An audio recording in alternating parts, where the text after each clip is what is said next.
Israel और Lebanon की सीमा के पास स्थिति बहुत तनावपूर्ण बनी हुई है।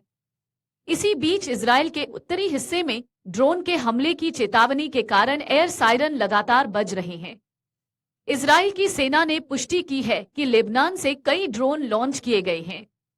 ड्रोन हमले ने इजराइल के उत्तरी शहरों में अलार्म सायरन को सक्रिय कर दिया है। इजराइल डिफेंस फोर्स का कहना है कि लेबनान से उत्तरी इजराइल में करीब 40 रॉकेट और कई ड्रोन दागे गए हैं।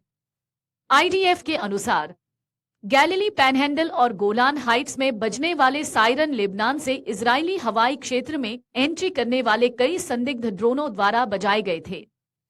सेना के अनुसार कुछ ड्रोन को रोक दिया गया है, जबकि कुछ गोलान हाइट्स में प्रभावित हुए हैं। आईडीएफ ने बताया कि लेबनान से उत्तरी इजराइल में अभी तक 115 से ज्यादा रॉकेट दागे गए हैं।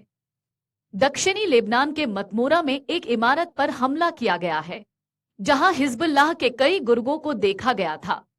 साथ ही इलाके में एक और इमारत पर भी हमला किया गया है।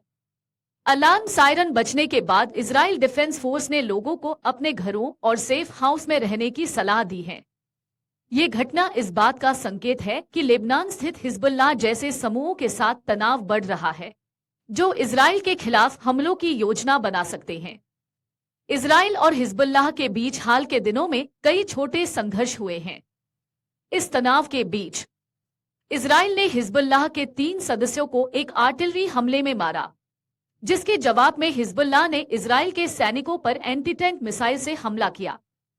इस प्रकार की घटनाएं ये दर्शाती हैं कि सीमा पर स्थिति कितनी गंभीर हो गई है और दोनों पक्षों के बीच टकराव की संभावना बढ़ रही है।